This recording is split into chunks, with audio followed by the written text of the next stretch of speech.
পয়লা ফেব্রুয়ারি ঘোষণা হয়েছিল কেন্দ্রীয় বাজেট, আর তাতে একেবারে 12 লক্ষ টাকা পর্যন্ত আয়করে ছাড় দিয়েছিলেন কেন্দ্রীয় অর্থমন্ত্রী নির্মলা সীতারামন। কিন্তু আজ কি হতে চলেছে? আজ 2026-এর বিধানসভা নির্বাচনের আগে শেষ পূর্ণাঙ্গ বাজেট পেশ করবেন রাজ্যের অর্থ প্রতিমন্ত্রী চন্দ্রিমা ভট্টাচার্য। তার আগে আজকে মন্ত্রিসভার বৈঠক রয়েছে।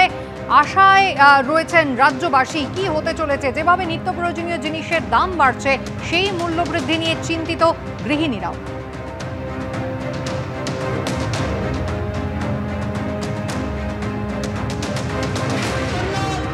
জিনিসপত্রের দাম প্রচণ্ড ঊর্ধ্বমুখী।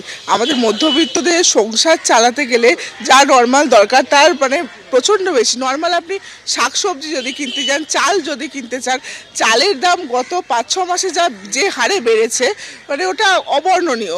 সাধারণ মানুষ কি কত 60 টাকা 75 টাকা এরকম চাল খেতে পারে। 100 টাকাতেও ভালো চাল এখন পাওয়া যায় না। ইভেন তো আপনার শাকসবজি কিনতে গেলে আগে আপনি 1-2 বছর আগেও বলছি, যেখানে 500 টাকা নিয়ে গেলে সাফিসিয়েন্ট হতো, এখন 1000 টাকাও তো সেটা কুলোচ্ছে না। খুবই দাম বেড়েছে।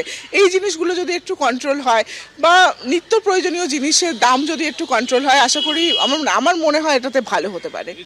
নিত্য প্রয়োজনীয় জিনিসের দাম যদি একটু নাগালের মধ্যে আসে, তাহলে মধ্যবিত্তের একটু সুরাহা হতে পারে। তার পাশাপাশি স্বাস্থ্য খাতে সেখানেও কি আজকে বাড়তি নজর দেবেন রাজ্যের অর্থ প্রতিমন্ত্রী চন্দ্রিমা ভট্টাচার্য? সেদিকেও কিন্তু তাকিয়ে রয়েছেন মানুষ। আমরা সাধারণ নাগরিক হিসেবে এটাই আশা করি যে স্বাস্থ্য খাতে কেন একটু বেশি বরাদ্দ হয়, আর আমরা যেন পরিষেবাটা খুব ভালোভাবে পাই। আর যানবাহন, রাস্তাঘাট আর পানীয় জল এগুলো ঠিকঠাক মতোভাবে দিলেই আমরা খুব খুশি হব। যারা আমরা নিম্ন মধ্যবিত্ত বা মধ্যবিত্ত, যে একদম গরিব দারিদ্র্য সীমার নিচে বসবাস করে খেটে খাচ্ছে দিনটি, তাদের পক্ষে যাতে বাজেটটা হয় সেই আশাটা আমরা রাখছি। নিত্য নৈমিত্তিক যে দ্রব্যমূল্য বৃদ্ধি, সেটা যদি একটু লাগু করা যায় খুব ভালো হয়।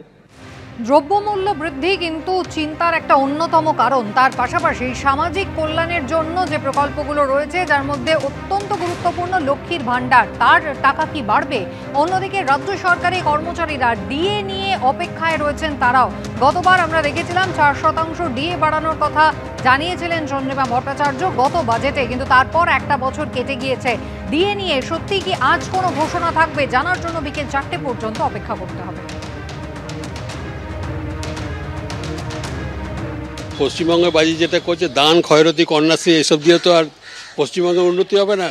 এখানে কোনো ইন্ডাস্ট্রি করতে হবে, চাকরির ব্যবস্থা করতে হবে। এই করে কি চলতে পারে নাকি?